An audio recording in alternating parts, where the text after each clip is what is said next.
We've had some tough economic conditions throughout 2023, from the rising cost of living, a rental crisis, rapidly increasing interest rates, seemingly endless talk of recessions, and, in recent weeks, banking collapses in America and Switzerland.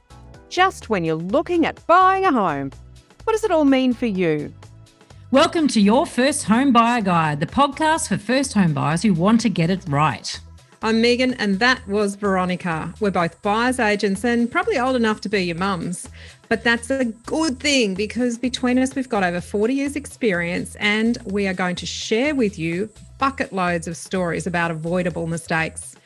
Together we're going to make sure that you get unbiased and real information that you can rely on so you can get where you want to be without missing a step. Now, we've got loads of great tips for you in this episode, and if you'd like more useful tools, head over to the website homebuyeracademy.com.au. There you'll find free checklists that you can download, a free mini course on how to price a property, and our Where to Buy workshop for only $39. Priceless stuff, really. Bargain. But before we get into the interesting stuff in this week's episode, here's the boring bit, the disclaimer. You, of course, know that nothing in this podcast is to be taken as personal advice. We always recommend getting the advice of an expert in their field of expertise. Now, we've done our very best to ensure that the content is correct at the time of recording, but things change. So check with the relevant government authority or your advisors to get the most up-to-date information.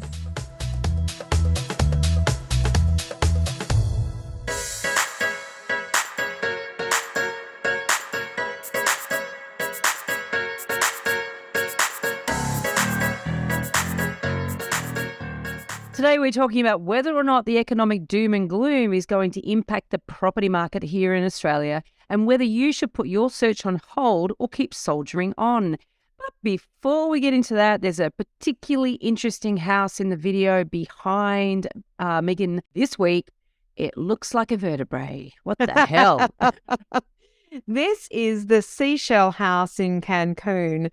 Now, interesting. It does look a little bit like that, but pretty, I think, beautifully done if you're into interesting, unique houses. And the interior is also highly customised to the seashell theme. It's we did do one some time ago, a property down in Cronulla that is a seashell theme that I loved. But I have to say I still like the Cronulla one more than this one. It's very white for those who are listening. Extraordinarily white. Now, check it out in the video. So jump into YouTube. We caught all these in video if you want to see our faces as well as listen to our dulcet tones. All righty, let's get stuck into this topic. This is a big one, Veronica. You know, in March 2023, there were some bank collapses in the US, and we saw some headlines suggesting that there could be another GFC type episode coming up. So in this episode, we're not going to get into the nitty-gritty of what happened and whether this spells disaster for the global economy. And spoiler alert, we don't think it is the same as the GFC because the drivers are significantly different. But what we are going to talk about is how property markets recover after shocks. Yeah, and our aim is to help you retain a long-term perspective and feel less panicked in the short term. And that's sort of how it feels at the moment. I think people are really, really concerned. And they feel like, oh, God, I need to sell. Oh, God, I shouldn't buy. Oh, God, what are interest rates doing? So let's jump into it. Yeah. And I will also preface before we go into this is one of the benefits of, listening to two women that are old enough to be a mum, is that we've been around, around the merry-go-round a few times. This is not our first rodeo. How many other cliches can I pull out here? And so every time that there's a shock to the system, it's tempting to think, shit, this is it. It's never going to be the same again. And I know I felt that back in 2001, right? The 9/11, the Twin Towers got belted, demolished. I remember watching the second one collapse, on television, obviously not there. I was not in New York. I think everybody remembers where they were. Moment in time we'll never forget. Oh, awful. And for me personally, I'd been in real estate about 18 months at that point of time, and I just starting to hit my strides. I was just starting to, this is good. I'm doing well here. And I sat there thinking, oh, that's it. It's all over. Like, basically, I'm never going to do well. Like, I mean, I can look back now and think that's sort of crazy catastrophic thinking. But even with the GFC hit in 2008, at that time I was visiting my friend in Hong Kong. I'd been in the middle of an 8-week holiday overseas. You think I'd be having a great old time. And I was having a great old time. And I'm sitting there thinking, my buyer's agent's business I hadn't actually launched my buyer's agency business. So at that point I was working for somebody else, and I'm thinking, that's it. It's all over. Yeah. But do you remember what happened after those two events, Veronica? Yes. And this is what we're here to talk about. We had the biggest boom, and the next biggest boom is actually the one that we just had recently. But in 2002, 2003, that was Brisbane's biggest property boom. Wow. It was pretty big here too in Sydney, and obviously Melbourne and the rest of the country experienced some pretty big.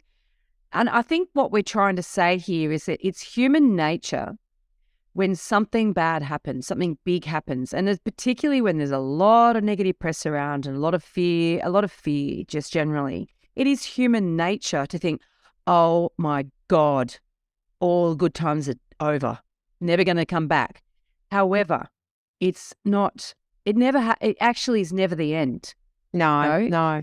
And the drivers are still there. People need a house. They need a roof over their head. That doesn't change. Yeah. So look, we are not, in that camp of, but property always goes up in value and you can always do really well and don't worry. That's not what we're talking about here.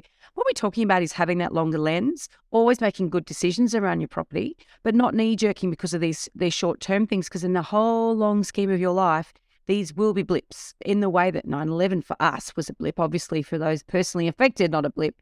GFC, the same deal. For us, really a blip. The longer lens you've got, the more of a blip it was for most people, not everybody.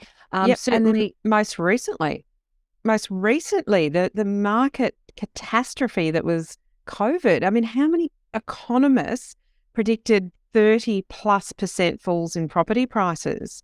But what actually happened? We had another boom. So we're seeing a pattern here. Yeah. Well, the pattern isn't so much that, oh my God, after every catastrophe, there's a boom. That's not what we're telling you to expect. What we're trying to tell you is that it's not a one-way ticket. It doesn't always go down, or one-direction ticket. It doesn't always go down. It doesn't always go up either. It will go up, and it'll go down again, then it'll go up, and it'll go down again. And so it's just remembering that this is all part of one big cycle that we individually got no control over. But of course, before COVID, with all those dire predictions, we had the GFC, and that was a doozy. Do you remember it, Meighan? I really do. And my buyer's agency was about 5 years old when that happened, and it was a really difficult time. It was a very difficult time in property. It was a very difficult time in business. It was a very difficult time as an employee.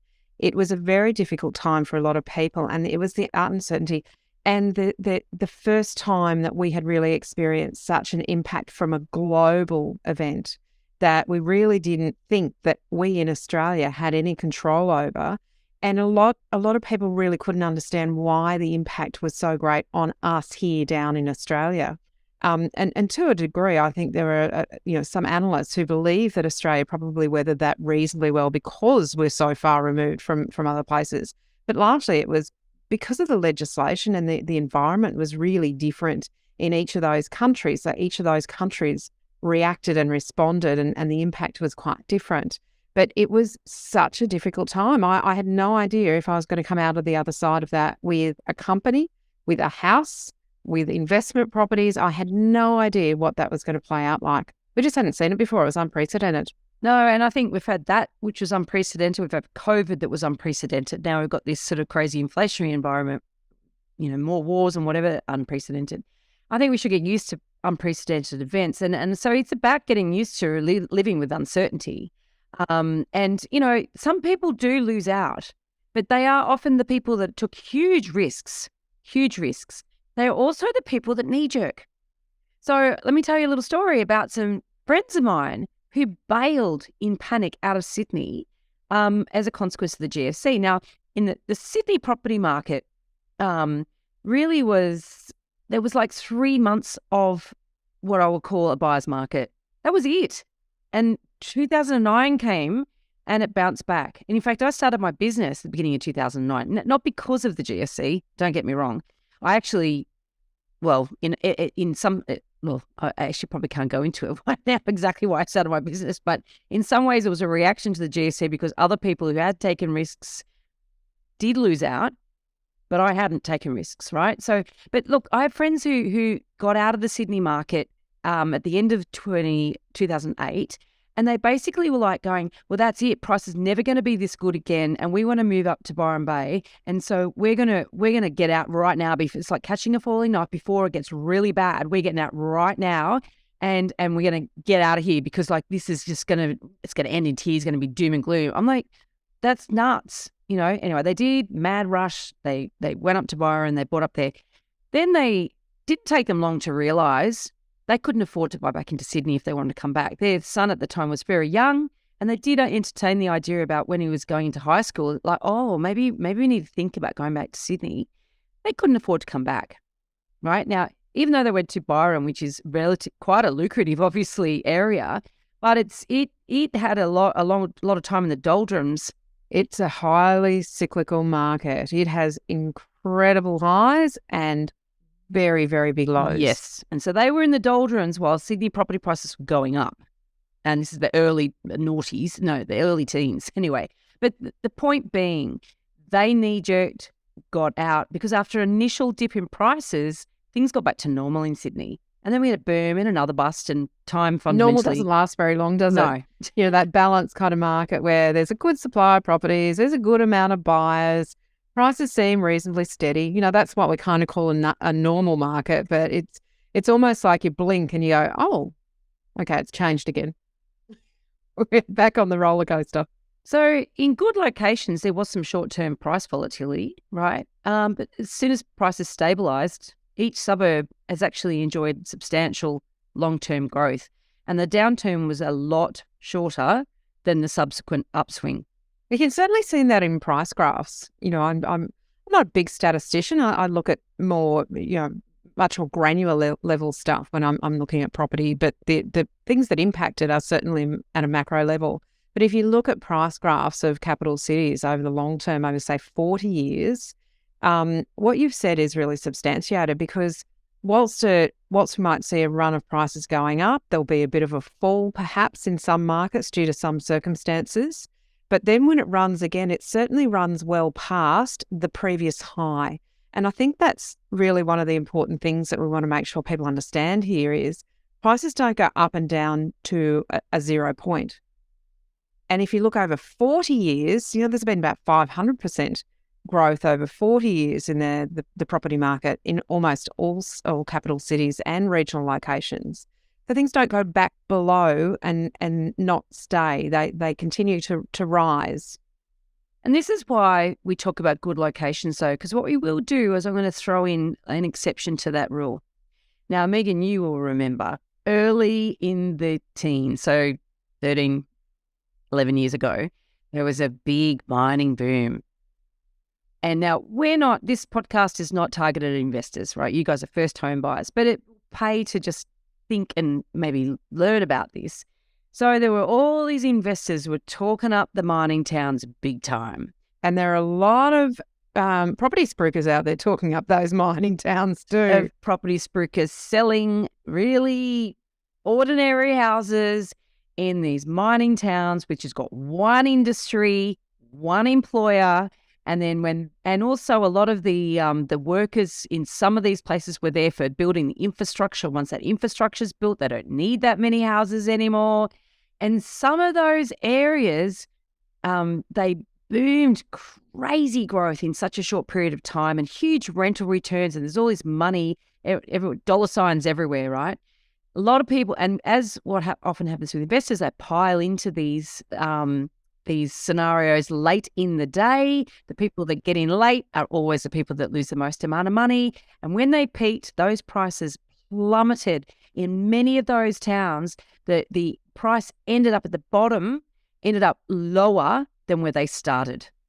Yeah, and the rental yields just dissolved overnight too. So particularly, there's no one there to rent these places. And people were spending upwards of $500,000, $600,000, $700,000 on what are called dongers. They're not even permanent houses. It's like a shipping container. Pretty much. They're relocatable, basically houses. And they were doing it for the rental yield with no eye on the long-term viability of that property market in that location. So the quality of those assets that were being purchased were quite poor. And of course, we talk about things like scarcity. Well, it felt like housing was scarce in those areas at the time, but people weren't paying attention to the transient nature of what was actually happening. And when mining towns changed their policies from housing people on site to FIFO, the fly in, fly out workers, then the families stopped being there. So a lot of communities actually collapsed without the families being in these regional locations. There's all of these sorts of factors that just don't point to a good, solid set of investment fundamentals in a location. Yield is not the reason to purchase a long-term investment, and that's what property is. It's a long-term investment. And having a high amount of demand for a very short period of time, it just didn't cut it from an investment point of view. It smelt so bad to start with. I don't know how many people, really got hoodwinked into buying into these places. And to this day, probably their property is still worth well less than what they paid for it. Yeah. So that's another classic example of short-term thinking when it comes to property. So that's short-term thinking greed. What we're talking about is short-term thinking fear. So there's, knee-jerking around all the sort of the global economic events that are causing fear. We've got to sort of be clear-eyed, and this is why we always go on about good locations, where you want to live, where other people want to live, where there's not an oversupply of stock, where you're buying a property that is, it's appealing to a wide range of buyers. All these fundamentals, that's why they're so important, because these markets will have these little shocks up and down, unless you're going for some crazy market, like you're trying to make money, like the mining town investors were. But the point we're trying to say here is you can lose money in property. We are not property people who go, just get in. Just get in. At That's all not costs. our message. Definitely not our message. Definitely not the message. Don't just buy anything just to get into the market, because it can put you so far back, so far behind, and take up so much of your resources. True. But if you want to or need a home to live in, our advice is to keep actively looking for the right property, because as we know only too well, it's not easy to find the right place. And good property, that's why we do that caveat, good property is always scarce, and there's also a noticeable reduction in stock levels over the past, say, a year to 18 months. And we have not seen a flood of distressed listings, that is people that are forced to sell, right, with interest rate rises. It just hasn't happened. Not in good locations. No. And we're not talking blue chip suburbs. We're not talking, the highest end of the market. That's not necessarily a good location. A good location can be affordable. It can be well within a first home buyer range, but it has good fundamentals. And even though this is a home to live in, you're looking for your first home to live in. Some people are rent vesting, but by and large, people who listen to this podcast are looking for their first home to live in. And some of it is driven by where your work is. Some of it's driven by where your family is. Some of it's driven by, the lifestyle factors that you want. But you can still look at a home with an investment fundamental lens overlay so that you're making a good decision about the quality of the location. If you can buy something in one area that is a poor quality location for a similar price, or maybe might spend a little bit more to be in a better location that has good fundamentals, then the decision should always be the better location if your budget can stretch to that and if that's within your financial capabilities. That's the thing. I mean, it is really about focusing on buying the best possible asset that you can buy. And, if we go back to before the GFC, we just talked about the GFC, and I've actually got case studies of people that bought in at that time when my friends bailed and panicked, other people bailed and panicked too.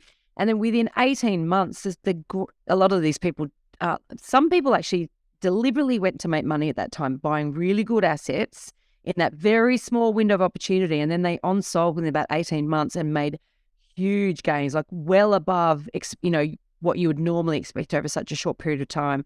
And these are people that have a financial capability and do a high risk profile. that we're not suggesting that you use property as a gambling tool. Essentially, you've got to be prepared. You've got to be prepared and able to lose it if it doesn't go in your favour. 100%. But what I'm talking about here, the case studies I did were people that actually chose really good assets at that time. So they weren't running around trying to buy, below market value and buy distressed listings. They actually only bought really good quality Focused property. on the quality. Yeah. And so they're the ones that did very well from it, right? And obviously, before the GFC, there was that big shock of 9/11, as I mentioned. Now, I recall thinking, oh my God, things are going to be the same again. I was a sales agent at the time. And so if anyone can't remember, it was September 2001. And to that point, September 11, I had 100% auction clearance rate. I had sold every single listing that I'd had at or before auction that year. That's how hot the year was. And I had my first auction pass in on the following Saturday, which was the 15th September. I remember these dates, right? But it does pay to remember that the market came back from that too. And so we are really seeking to reassure you that if the property is right, the time is right, as long as you have a secure job and the borrowing strategy that factors in buffers, and you'll be right. Now, when fear takes hold, smart, sane people fall for catastrophic thinking. People who normally would look at things with a really smart, intelligent lens of media, the people around them, people get really worked up and fall into that way of thinking. That's it. Now the market's going to plummet 40%. We've seen those sorts of headlines and people, statisticians and economists have put those sorts of headlines out. But usually when they do that, what's not reported is there's some fairly serious assumptions that sit below that sort of forecast of 40% falls. The whole thing has to go catastrophically wrong. But property bears have been trotting this figure out whenever there's been a bad sign for the last couple of decades. But things have never actually panned out that way. People need homes. We're not talking about the stock market where you can choose to or not to participate in that. We're talking about homes. Crypto, you can choose to or not to participate in that one. You're investing in an idea and nobody really needs crypto. Nobody really knows a roof over their head, right? Well, exactly. People need homes. They need roofs over their head. Life as we know it might change. Our circumstances might change. Our economic wealth at any point in time can change. But it will go on and people will need a house and you will need somewhere to live. And the house of mum and dad, sometimes that can only last so long before relationships need to take over from practicality and you need to find your own place. You want to feel like a grown-up. So this too will end. And then what, right? Will you be any closer to buying the home you want? So nobody knows what will happen, but we can guarantee if you sit on your hands, you won't be ready to act when things do go back to normal. Yeah, and if prices dive, will you be ready to strike? Have you done that work that you need to do? If low stock levels result in price rises, will you chase the market because you're not ready? Whatever happens, being ready is smart. I love that saying that luck is where opportunity meets preparedness. And, that's your job to prepare yourself for when the circumstances are right for you, not when the market is right for you. Those who aren't ready, they will never have options or they will make a knee-jerk reaction kind of decision and possibly buy a really poor quality property. That's the thing. And what we always have to remember is that we can't control the market, but we can control what we do. And so that's by focusing on our immediate circumstances, our situation and us being ready, then you can take advantage of those options that you will have available to you because you are ready. In this episode, we've covered a very small part of our 10-step online course for first-time buyers. If you would like to learn more about the process and how to buy without making a mistake, then head over to our website, www.homebuyeracademy.com.au. Don't forget to subscribe to the podcast so you won't miss an episode. And if you like what you've heard today, please give us an iTunes review. 5 stars would be wonderful. It will help others find us as well. Thank you for joining us. We hope you found this really useful. And if you have, please share the love with others who you know are in the same boat. We'll be back next week with some more priceless stuff.